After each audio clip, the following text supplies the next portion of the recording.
Hey, what's up everybody? It's Lids, and we're back to break some more thrones, and last time we successfully took down Eldain, and so that was of course the big boss enemy of this area in Moulderwood. And that means that now we're just looking at our map here, and recently came to the realization that although that was theoretically the big baddie of the area, we may still have other areas of the forest that we've not yet explored, namely this part over here, further to the east. I mean, it looks kinda like there's a bit of a village here, but it's sort of carved into the forest, so I'm not really sure if that is still in the same general area, in which case, either way, we'll probably look to check this out. So there's this stuff over here, and then even further toward this windmill over here that looks like that's sort of a dead end, so that might be our target. Although I do also see that if we were to go westward, there is certainly still more area for us to cover over here, and then it loops all the way back around until eventually we make our way all the way over to the main quest location right here. So, I mean, it looks like we could go either way, and in fact, seeing how there is a bridge here connecting this area to what appears to be what I imagine might be the last area of Edirn, I wonder if it might even be worth going westward, looping all the way around, and then before we head over to this main quest here, we just do a quick duck down into this area here and check out whatever's happening in this spot. Hard to say definitively, but one thing I did notice is that we do have a few updates here in our inventory and in our camp, so let's take a look, and maybe we can get a little more information about what direction we technically are supposed to go in next. Let's see, for reports, we have a letter found on Eldain. Translated from Elder Speech. Did we see this when we defeated him? Maybe not. Via Imperial emissaries, we've made contact with a commando operating on Temerian soil. Okay, now that is another one of the northern realms that is close by, although we've not yet been there, led by a certain Yorveth. Now that is a name, for those of you who played The Witcher 2, that might ring a bell. He is willing to coordinate his campaign against human regimes with our forces and awaits further information. We should send word to him as soon as we deal with the Lyrian Company. Noal? Wale? We haven't heard that name before. But okay, so perhaps indication that although we have taken down Eldain, might not be the last we'll see of the Scoia'tael. So, good to know for sure. We also have an update here from our command tent. What is it exactly? Did we get a new card from finishing that encounter? I didn't think I noticed that. Oh no, the Mandrake. Okay, let's see. Play a random bronze unit from what? From each deck? As in, play 2 cards? And one is going to be our card, one's going to be our opponent's card, and who knows? Our card presumably will be synergistic with whatever else we're trying to do, whereas our opponent's card may or may not be. But that certainly at least sounds like it has a lot of potential. Anytime you can play 2 cards in one turn, that is generally a very good thing to do. So I do like that a lot. We do have some strong trinkets in here at the moment. The problem is they are a little bit risky in some cases, like Becker's Dark Mirror. If our opponent has the highest unit and we have the weakest unit, then this is amazing. It can be a 30-point play. If that is not the case, however, suddenly this could become a 0-point play or could even become a negative 30-point play. Obviously, that would be atrociously awful. So we've at times run into either had that happen to us or come very close to having that happen to us. So there's potentially reason to swap this out. Martyrim, we've had a little more success with this one, making it work. I mean, getting it perfectly timed is one matter, but just having it work in some way, shape, or form to create a 22-point bear, even if the unit that you're transforming still has a little bit of power remaining, it's still a decent play. It's just the combination of these two gets tough, because what has typically happened is we've seen transforming a card into the bear would make it the strongest card on the board, which would mean that suddenly that makes Becker's Dark Mirror backfire on us. So there might be a bit of an anti-synergy between these two cards. That's certainly what we've started to see. So I wonder if maybe we have a preference between these two, which one we would rather keep. Because, yeah, the trickiest thing about Becker's Dark Mirror has been we've always had to go Martyr and Bear second. Otherwise, we're going to have this backfire. So it might not necessarily be that Becker's Dark Mirror is inherently worse. It's just that this is the one that looks bad when combined with Martyr and Bear. So, I mean, technically speaking, this does have higher upside. This is, as we're saying, at best a 30-point play, whereas this is, at best, a 21-point play. So, let's try it. Let's try it. It's a little risky, but we'll try it. The other thing is we actually have a lot of resources after finishing that encounter. I think not quite enough to get the biggest upgrades we were talking about, and although this is probably still at a breaking point where we could get some intermediary upgrades, the types of things that we were probably saying might be next on our list, I mean, we got a bunch of stuff so quickly that I feel like perhaps we do wait a little while longer and get the big 5,000 coin one. But anyways, that's enough talk. Let's get moving here. We have, of course, been to this area of the woods, but let's see. We saw this burned bridge. Do we even have a way to get over here without building a bridge across the spike pits? Because I think that's what this was. That has generally been the case with all those points of interest. But maybe we just double check real quick. Because that would certainly be a factor if we just can't go to the eastern side because those guys are still hanging out there. If we just can't go to the east because it's totally blocked off, then, well, I guess we have to loop around, and so we'll have to go west first. But I'd like to confirm one way or the other, like that. Hold on. Oh, okay, it's not quite the same. It is a bridge, and it does seem to have spikes below it, but it is not just a simple pay 20 wood or whatever it was to cross. Milady, our soldiers found a merchant at the bottom of a pitfall. He's in a poor state with extensive wounds and high fever. What shall we do with him? Escort him to the nearest village and offer a coin for his treatment. We'll lose 2 recruits, lose 100 coins. We'll get high morale, which is, well, we already have high morale, so that part is kind of lost on us. And get a card fragment. Honestly, that is the most intriguing part. Because, yeah, that's the only benefit we really get out of it. Or we can escort him to the nearest village and requisition his wares as compensation. We'll lose the recruits. We'll still lose the coins. We'll gain wood. We'll gain that scrap. Ooh. That's a little more intriguing because, as I was saying, the morale doesn't really do us any good. So it's basically a trade of instead of getting morale, we get 40 wood. Yeah. I mean, that's definitely preferable, or we just need time to think it over. I think we go this route. We go this route. Yeah. Let's do it. And that is the second of 3 pieces, it would appear, for this card. And so can we cross this bridge? We can. We can. Oh, and alright, we'll make up some of those resources. I mean, a teeny tiny fragment of those resources that we just spent. But I do believe we are now over into the area that we previously were not able to go to. So this is new territory. New territory indeed. And we shall see what that means.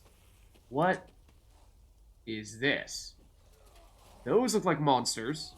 And some kind of point of interest here. Maybe before we commit to that, we appear to have some kind of village over here, as we kind of expected. The question is, do we go village first, or do we do those monsters over there first? Oh, what is this? It's almost like a shrine for a second.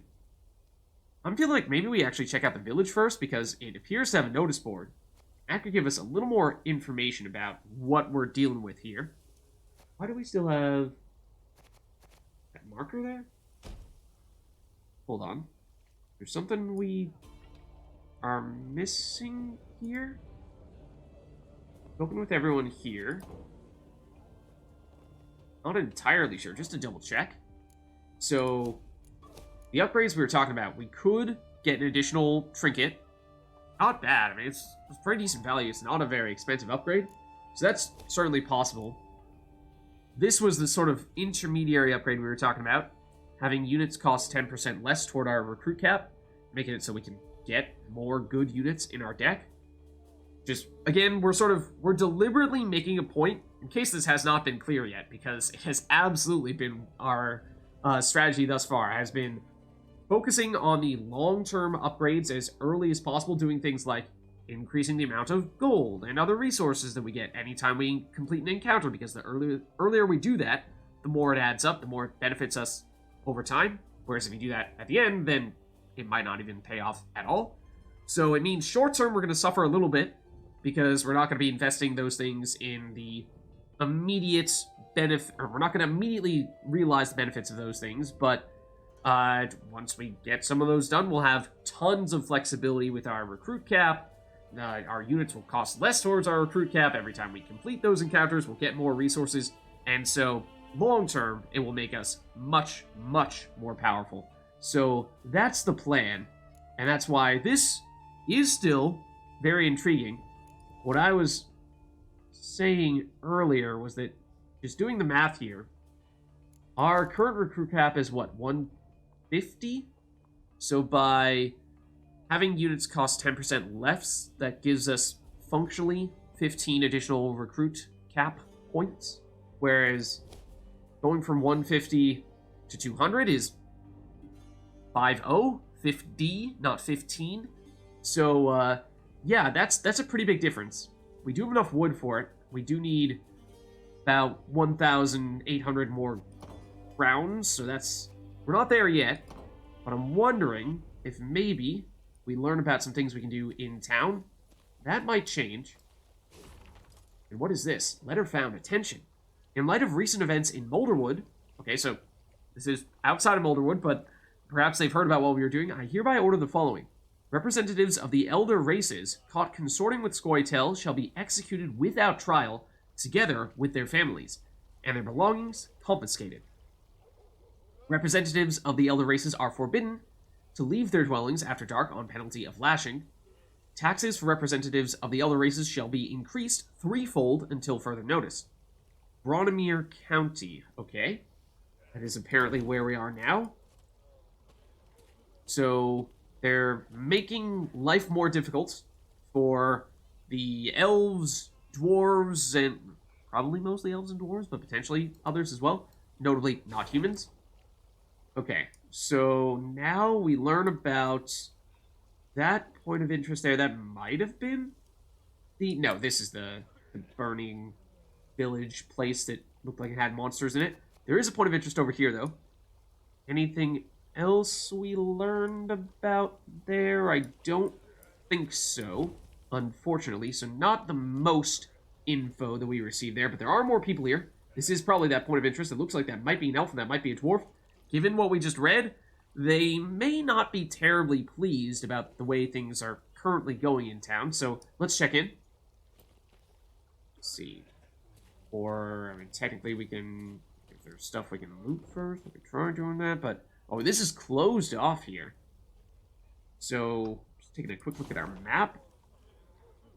Yeah, so if we wanted to go to this windmill over here, we would not be able to do so unless maybe that could be an outcome, potential outcome, of this point of interest here. So let's check it out.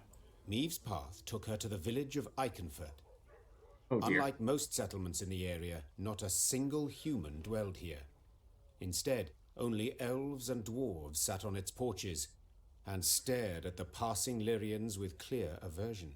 And I don't like the name of this encounter. Not a single greeting was extended to their allies in arms. Not a single peddler tried to hawk their wares. The only sound was that of snapping shutters and slamming doors. Something's amiss, Rayla said, furrowing her brow. Order a halt, my lady, and give me a moment to look around. Yeah, again, given what we were just reading, it sounds like they are probably not terribly pleased to see humans.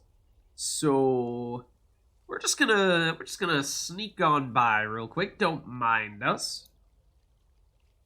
So we can let Rayla look around, or we can march on. my concern here is that these people probably, at best, do not like us. At worst, wish us grievous bodily harm. And by sending Rayla out on her own, we might be putting her in harm's way and don't want her to be seriously hurt in the process. I mean, I suppose maybe we just need to be confident in Rayla's abilities, but I am a little bit worried that there might be some kind of mob that just rushes out of their houses and attacks Rayla as soon as they see her by herself. But guess we'll give it a try. You've a quarter of an hour, Meve said as she dismounted. and not a moment more. The queen sat in the shade of a large pear tree. She shut her eyes and listened to the chirping of crickets in the grass, savoring a rare moment of relaxation. No, I have a terrible feeling about this. But the calm did not last. No, it definitely Within didn't. moments, one of her scouts returned, a certain Sergeant Niedermere. Tears streamed down his weathered, scar-pocked face. I swear, if you tell me Rayla is dead, I'm not going to be happy. Lady, come with us, please. You'll need to see this for yourself. The sergeant led her to Did the they capture still her? smouldering remains of a mill. Her soldiers were picking things out from the ashes. When she got closer, she realized in horror they were human skulls. Some no larger than apples, Tell the villagers to gather by the well, the queen said in a strained voice. or be executed. Oh. Okay. Yeah. Great. Lovely. So glad to see that the locals are nice and welcoming and hospitable. The elves and dwarves attempted no denials. They admitted Eldane and his Scoia'tael had helped them round up all the humans in their village, march them into the mill, then set it aflame. They stole our lands, defiled our names, beat us, murdered us in bloodthirsty pogroms. Shouted one of the dwarves. They had it coming to them. Got their comeuppance, I'd say. Okay. That may be, but we took no part in that.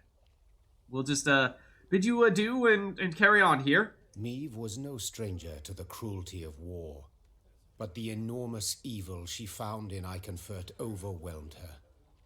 She felt a terrible weight on her chest, found it hard to draw breath, and her head spun. She felt she could hear the cries of humans being burned alive. Ma'am, Whispered Reynard. you must pronounce something. Or simply turn the matter over to me, Your Grace. Rayla interrupted. I know what to do.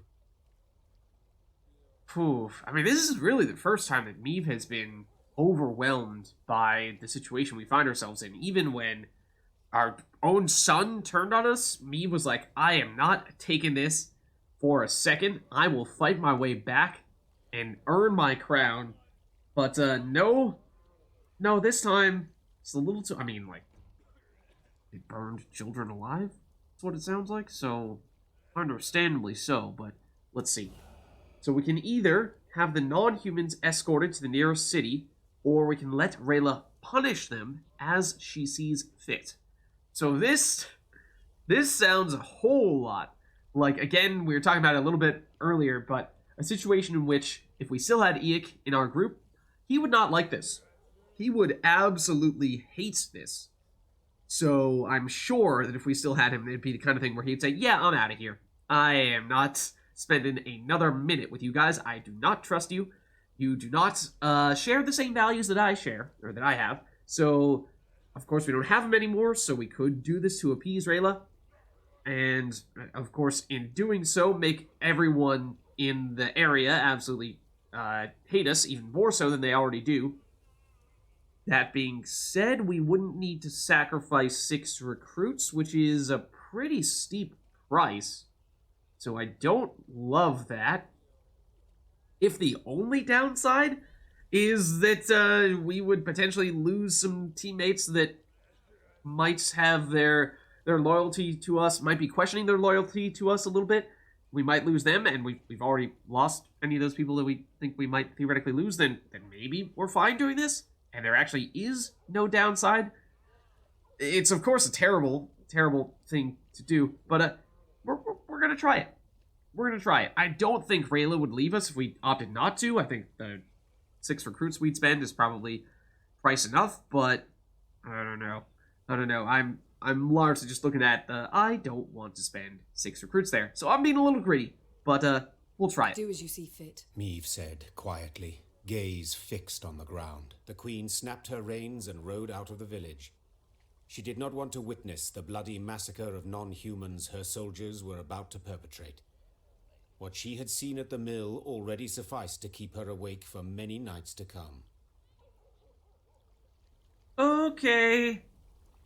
Great. And perhaps not so surprisingly, we went from high morale to now neutral morale. There are a bunch of, dead elves and dwarves here. So, I mean, that clearly is +1, if not more, on the Meve / Lids as a tyrant point system. You are absolutely right about that. And was it just because we were greedy and didn't want to spend recruits? Yeah, technically it was. But hey, we got the chance to check out the mill, right? We just wanted to see the mill, didn't we? All right. So, anyways, let's head on out. Let's turn around and never speak of this instance again. Preferably ever.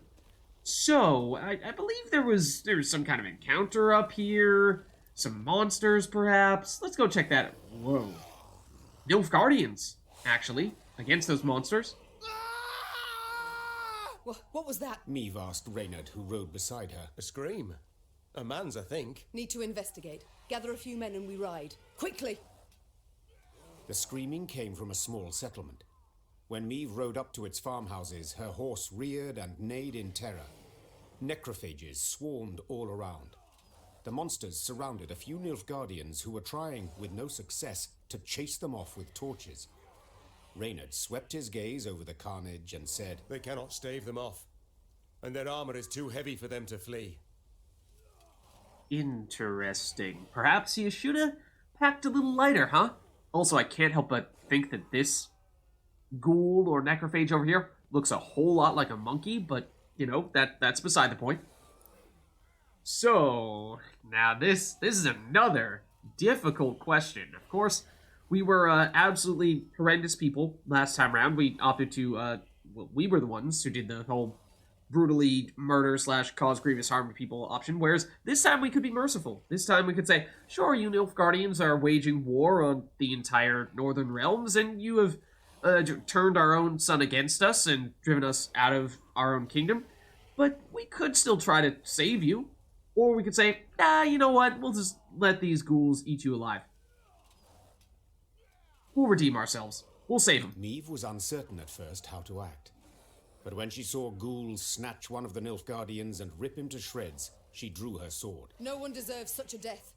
Not even a Nilfgaardian. Follow me! Alright. And that means we're headed into a battle. Just one round. Extra cards. Oh, I'm wondering if maybe we get some additional assistance from the Nilfgaardians here? If told at the war's outbreak, Meve would one day stand in defense of Nilfgaardian troops, risking the lives of her own soldiers, she'd have given a hearty laugh. And yet, the queen had now found herself in that very situation. As she looked at the ghoul's fangs, dribbling with foul spittle, she wondered whether she had made the correct decision.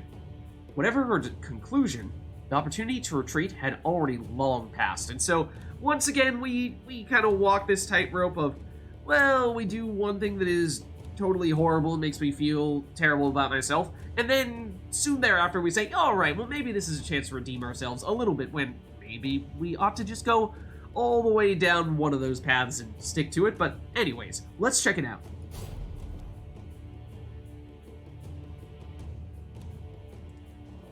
Okay, so just one round.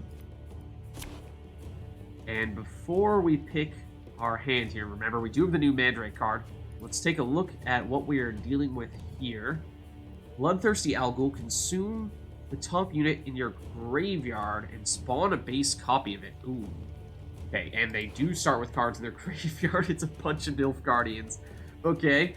Let's say that the top unit in their graveyard. So that at the moment that would mean one of these Nilfgaardians. However, if we were to theoretically destroy one of their cards here, that would mean that they would eventually they would start spawning those in instead.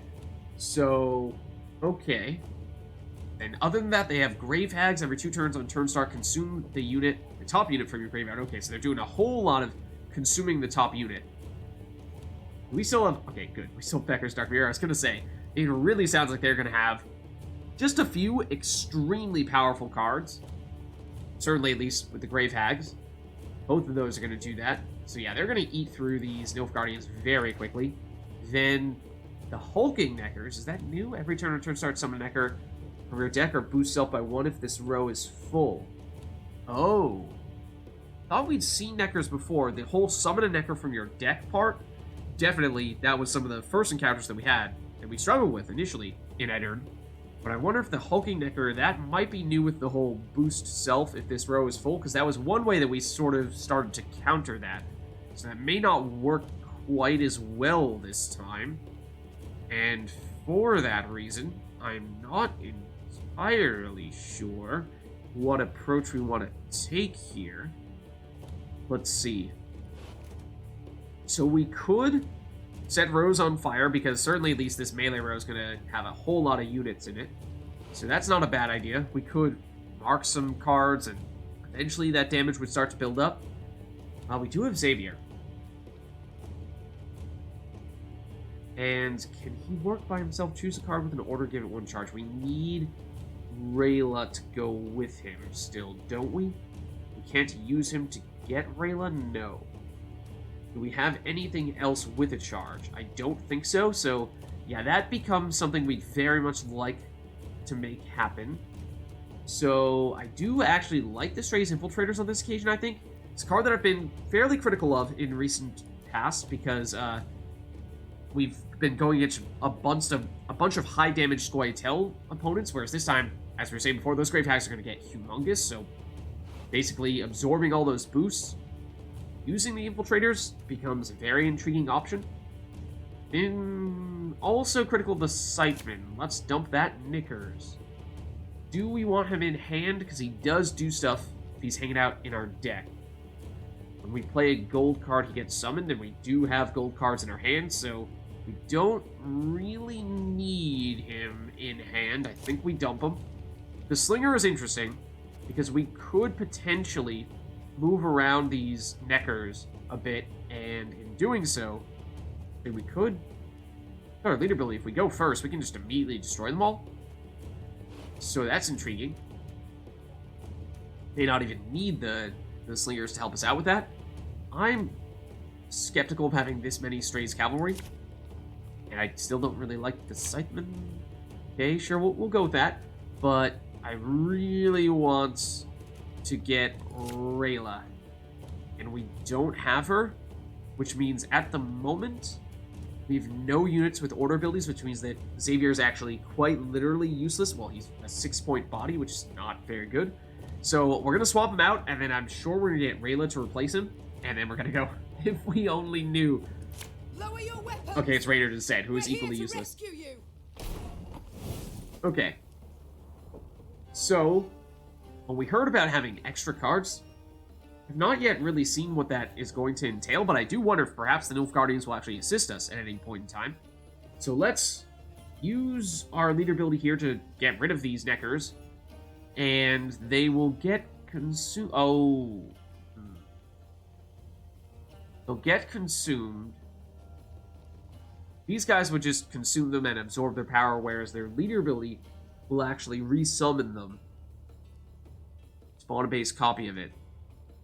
So if we do damage them now, they are still going to come back out later. Maybe that's okay.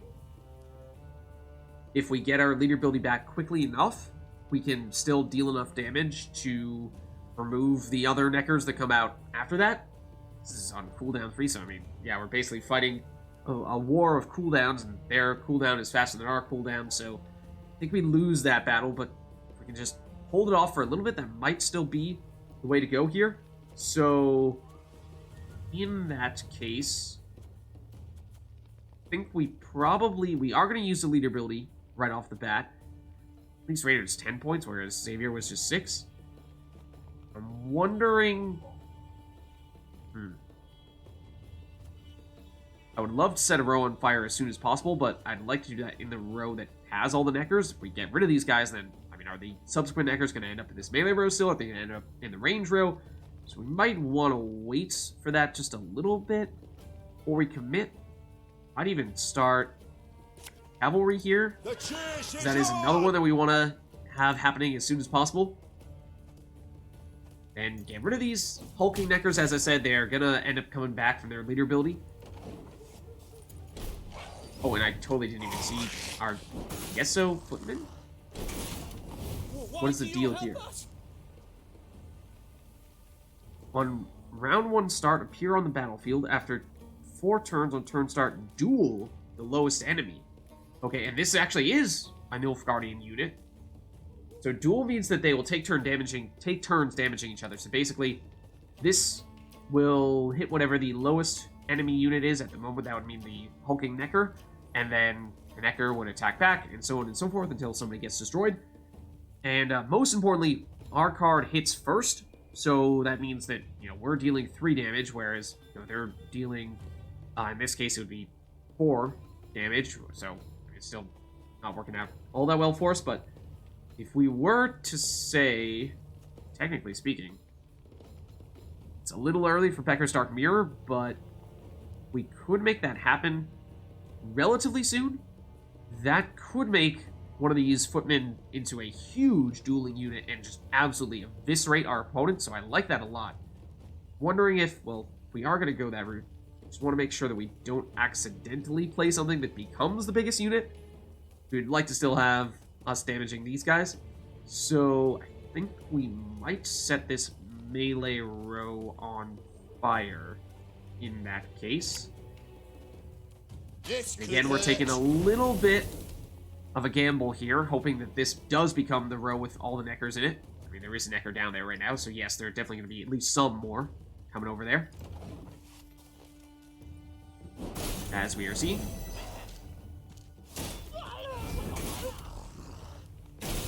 Okay, so these guys are going to continue to consume more stuffs. And at this stage, so you have 11 power with 3 armor. That means that is almost perfect for 15 damage on Becker's Dark Mirror. And yes, we would end up boosting one of these footmen, and so I really think we do want to make sure that that happens, because otherwise these guys are going to go down really quickly. Whereas if we make sure that it has so much power that it just immediately destroys the unit that it duels, and the opposing unit doesn't even have time to hit back and damage it, then it could be a consistent source of damage rather than dueling once and going away, getting destroyed. So I think we might do this right now. Unfortunately, it chose to hit that Brave Hag instead. And technically, I wasn't sure exactly how the armor was going to factor in. It did not damage through the armor, unfortunately. It's not quite as good as we would have liked.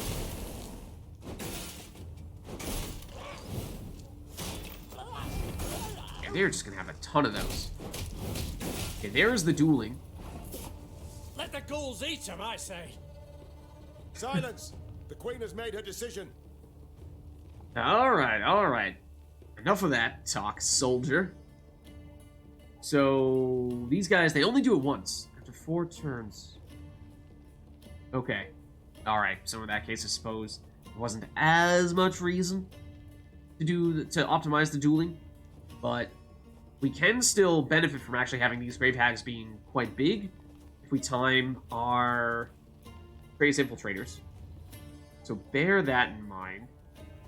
Other things we'd like to do. I mean, we could move more of these Grave Hags into the melee row where they'll start taking more damage from the fire. It would, I mean, we could remove all 3 of them if we'd like to, but as I was saying, I kind of want to keep one of them big as our setup for the Stray's Infiltrator. So, don't really want to do that just yet. Don't really want to play you yet either. We could go with a Rainer that does nothing, or we could go with the Mandrake and just Hope that we happen to get something good there. I think we might just do Reynard, because we kind of don't want to do anything big right now. Her Majesty is exceptional. As we were saying, we do not have any units at all with an order ability, other than Rayla, who is in our deck right now. There's the consumption. Oh, they get another hulking Necker out in this row. That's a little odd. Assume the highest unit from your graveyard and set your charge amount by its power. Order damage an enemy by 1. Set your charge amount? That is very odd phrasing. The number of times an order ability can be used. Oh, I see. Okay. So yeah, you will deal... Basically, it means you'll get boosted by whatever the highest number is in your graveyard, which right now is just 4. And that'll give you 4 instances of 1 damage. So, 4 damage. Okay. Then, we do need to make sure that we give ourselves enough time for the infiltrators to do their thing. We also do have more targets to move around, and we might want to just get rid of this hulking Necker by breaking out the stray slingers. So, kinda like that idea at the moment. If we were to do 1, 2, we would need to still move a Necker into that range row where it can summon more out here. I guess I'd rather not do that. Well, we can move one of these Grave Hags. That's fine. As long as we keep one big one, that's fine. So, yeah. I think this is okay. So we get rid of you, we damage you, and then we're going to keep you as the big one. So we'll probably try to get rid of this one, ideally. I know that one's marked, so in some ways that might have been the preferred target, but it is a lot bigger than this one.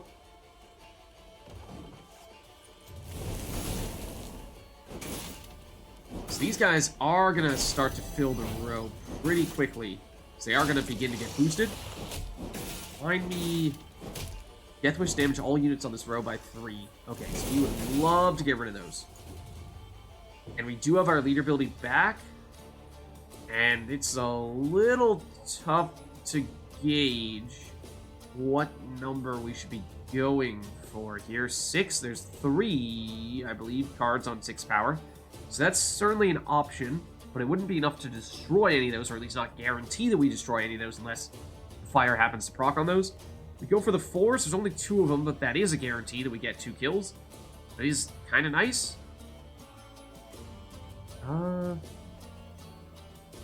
Alternatively, anything else? We have 2 instances of cards with that amount of power. I mean, not really. So I think it's just a matter of, do you go maximize the damage or guaranteeing that you take out some cards with the leader ability? But we do have slingers, so we could get rid of some of these guys that way. Yeah. Tell you what if we... I think what we do is we go slinger, we move you, that'll get you down to a 4. We move you, that will destroy you. And then let's move you, perhaps, into the melee row where there's fire. I'm not entirely sure, order of operations-wise, if this is going to happen first, so you'll have room, or if you just won't move at all, which would be unfortunate. But, or we can just get rid of you. You're not really doing anything anymore, though, so you're not much of a threat.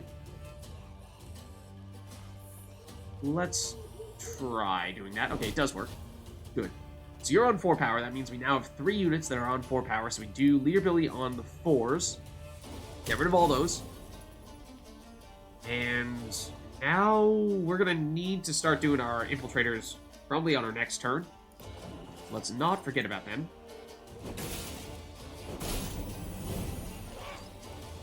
These guys are getting huge, but that's kind of the idea. We're deliberately giving them a huge unit or 2. So we place you next to you. We want to put it to the left of it, right? Because, yeah, get boosted by the power of the unit to the right. So we put you right here. No time for that.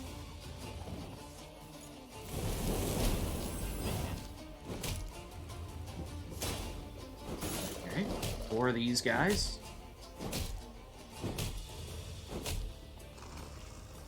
And of course, at least at the moment, They are certainly outpointing us, but this is one of our big plays here. So now we kind of do need to mix things up a little bit here, because I suppose we could put our second infiltrator next to this Grave Hag. This one's not quite as big, and it has the mark on it, so it's going to get lower still by the time that this actually comes back to our side. So I'm not super thrilled about that. We do still have a little bit of time to wait. So maybe we go the Mandrake here. That way we can, once this moves, just have this one take its place. I think we do that. So we don't really know what the Mandrake is going to give us. Let's see. We did steal a card from them, so we can mark another card. That is certainly something we would like to have available to us as early as possible. And I think... who do we want to mark in that case? Well, bear in mind, the mark does shift to a different card if it takes someone out. So... that might be what we're looking to do. I think we just are trying to get rid of as many Neckers as possible. And spawn a base copy this unit. Damage all units on this row by 3 if it goes down. I mean, certainly hoping that doesn't happen. It's pretty big at 10 power. They do some damage, but I don't think they have enough to really cause too many issues there. I am hoping. That one is not as big, though. For whatever reason. Okay, if you say so. So that's a lot of Neckers down. We get our Strays Infiltrator back. So that's good stuff. They're going to focus on damaging that instead of the Rothian, so that's good as well. Oh, we probably should have gone with the Mark of the Rothians, right? Definitely should have. We could move them with the Stray Slinger, however, we need to wait. We need to make sure that we do the Strays Infiltrator first. Otherwise, we will not have enough time for that. But yeah, we definitely should have targeted these guys with the Mark. Not sure if it's going to be enough of a difference maker, but if we combine Slinger plus Leader Building on our last turn, we might have just enough to make that work. We'll have to see.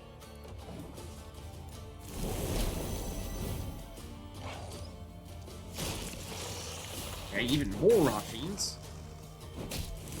That one we definitely could take out. Oh, we don't have Leader Ability.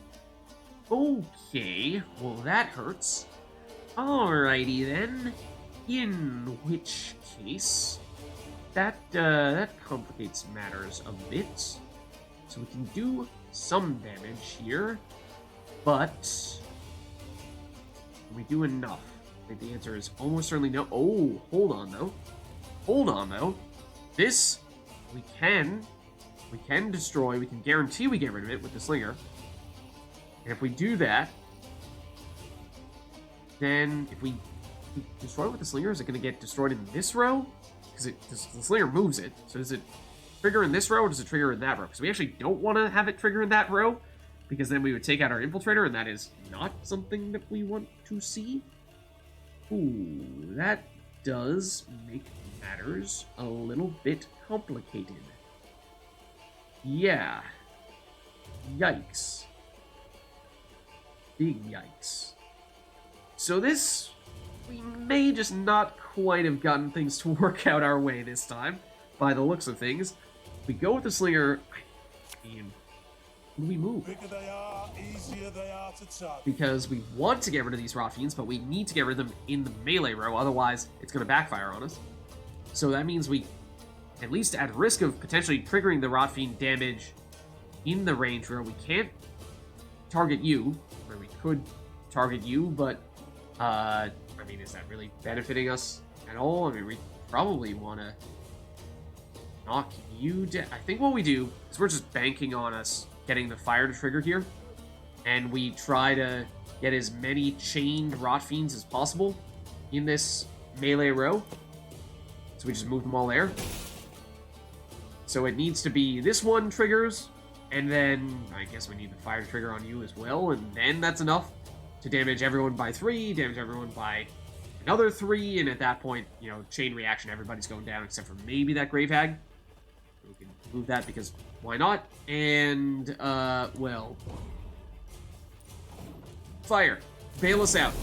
It did not bail us out. But we did get that back. It is not enough. Oh, it was so close. And if we had marked a Rot Fiend, then it would have probably given us just enough damage to do what we were trying to do there. What if we try giving this a quick restart? We know what we're going up against now.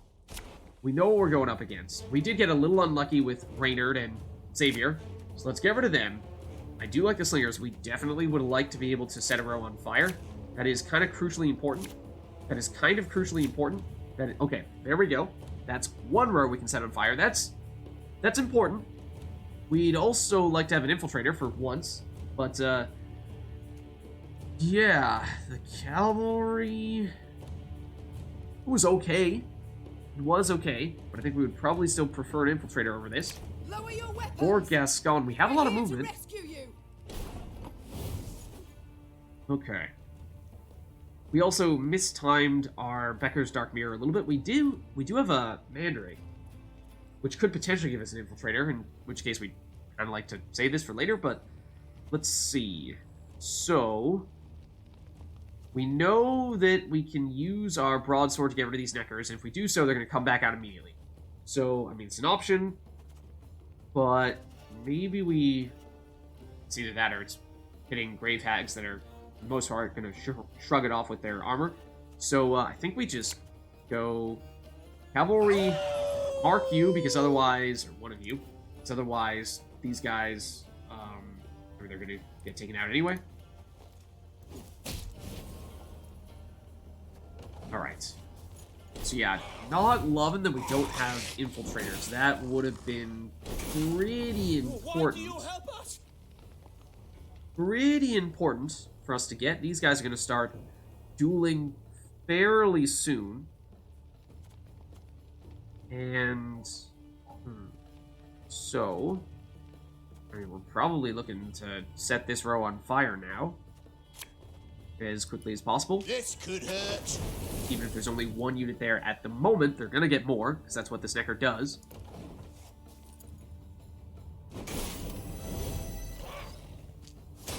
Yeah, so I'm not liking the way this looks just based on our hand alone.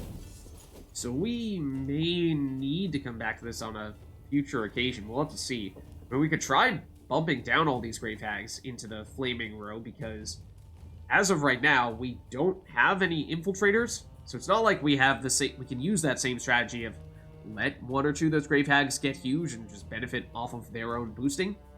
We might just need to clog them immediately. Yes, it does mean that, let's see, or boost self by one if this row is full. Well, if that row is full with a bunch of cards that don't have that ability, then you're not getting a huge benefit out of it. It's probably still worth logging you in that case, so yeah, I think we do it.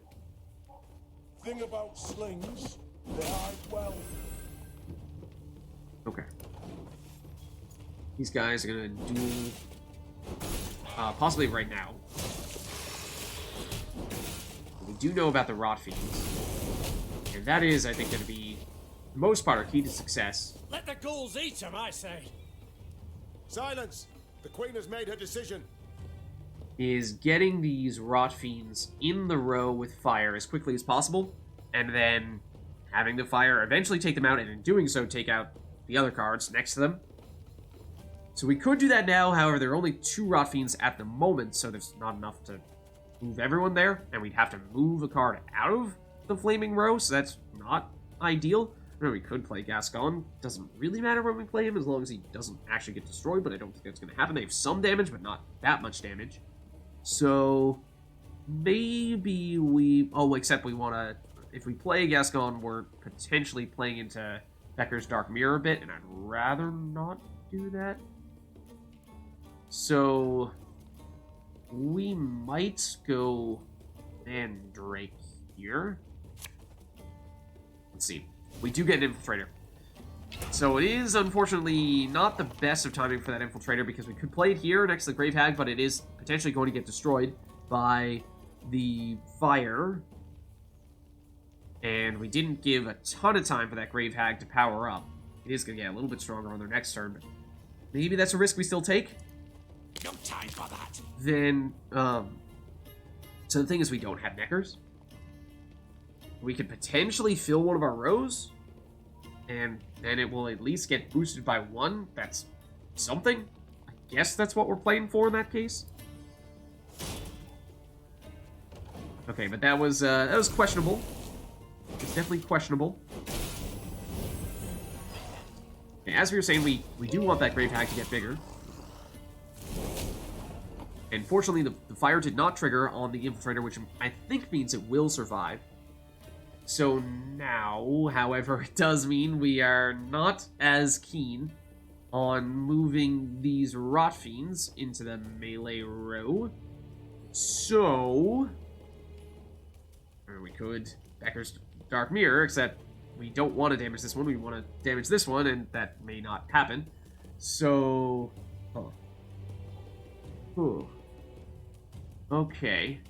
They only have room for one more card in this melee row anyway, which does make things a little tricky. We were to say, move you in, move you two out, because we can't actually destroy any of the Neckers with the movement damage. So that's not really something we want to do. We don't want to move them, otherwise they're going to get Neckers in both rows. Unless we deliberately want to have them just clog their entire board and prevent them from doing anything that way, but I'm not sure that's what we want. Well, we may not have any other choice, is the thing. We may not have any other choice, is the problem. So, yeah. I kinda don't want to move you, though, because I want you to be the Becker's Dark Mirror target. I mean, you could be the Becker's Dark Mirror target if we just wait a turn, so I guess that's fine.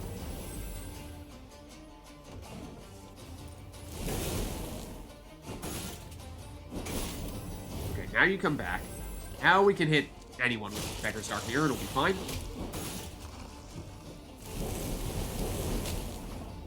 Okay, we do have our leader ability back, and there are a bunch of cards on 4 power, including this Rot Fiend here, which will do a bunch of damage in this melee row, which could be pretty big.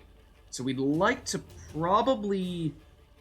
Well, I mean, I guess we can't make much more. We can't move very many more cards into this melee row, because there's only room for one more, and Stray Slinger moves things in chunks of 3. So yeah, I think this might be the Becker's Dark Mirror. Oh no, what? The Stray's Infiltrator is actually the biggest card. Okay, well, we probably should have seen that one coming. Oopsie daisies.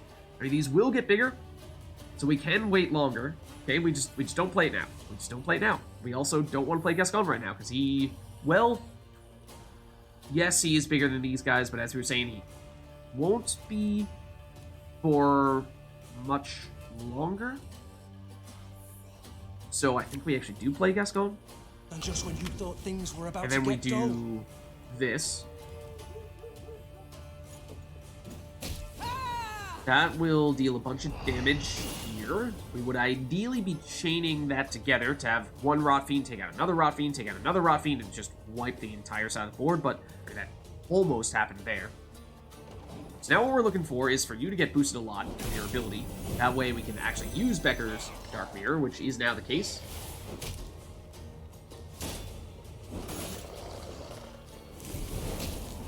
So we do that. Who has the lowest card, though? We are tied for the lowest card. You have a single 3. We have 2 3s, so in theory, there's a higher probability that we will get it the boosted side of Becker's Dark Mirror, but it is not guaranteed. So yeah, it's still a risk. There's no reason to believe this is going to get any higher. Actually, that's not true. Boost up by one of the throws full, and it's almost full. Except, it's not going to be full if we play anything other than Becker's Dark Mirror, because we're going to move cards out of that row. So yeah, it does need to be Becker's Dark Mirror.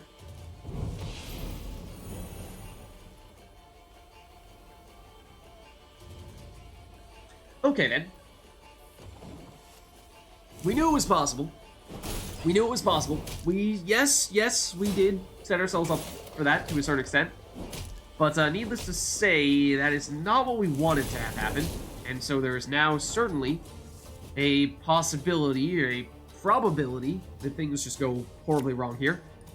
So now I think what we do is we just have to target the rot fiends rather, as much as possible and try to get these into the flaming row, and try to get as many other things into the flaming row, and in doing so, try to take these guys out and cause that chain reaction. So I don't really see any other way we can win this here. That still may not be enough. I am not loving the way this is going here right now. So, I mean, we can move more things in here. Let's see. Consume the highest unit. You've not yet done that. However, is not going to get destroyed on their next turn before they use that ability, so it's not going to matter if we move you. Anyone else that we particularly care about moving there? I don't know, I guess move you. Move people who don't have armor, for what it's worth. Get a little bit of extra damage that way, or at least don't get our damage completely mitigated. Although that row is full. Hoping fire's gonna take some people out here.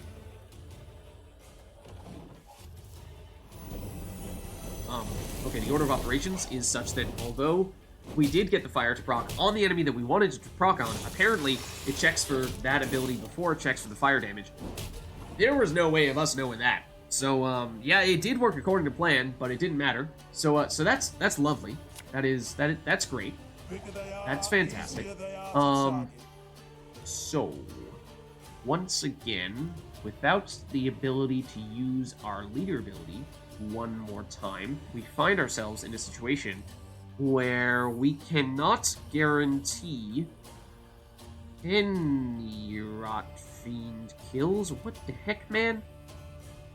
Fire at most does 2 damage, which is not enough for this rot fiend. We can damage it by 2 with the slinger, but that's going to move it into the row without fire, so it doesn't do us any good. Yeah, so this has gone horribly wrong in every possible way that it could go horribly wrong. And honestly, it's not even like it was... I mean, obviously, things went wrong, yes. But some things that just we got totally RNG'd out of, or just had no reasonable way of knowing that it could have gone wrong. Oh, okay, like, yes, we put some hulking neckers into a row that was going to be full, but they should have been destroyed by fire, and yet the order of operations was such that it did not happen that way, and we had no way of knowing that in advance. So it stinks. But hold on a second here. Oh, but, well, once again, yes. The enemies that we needed to get hit with the fire got hit with the fire, but it still didn't matter there. We're close, and we definitely could make this work with a little more RNG, a little bit better execution. But still frustrating that some of the things that felt like, well, I mean, they in some cases did go our way, but game just had a little bit of a curveball that it threw at us there, which I don't feel great about.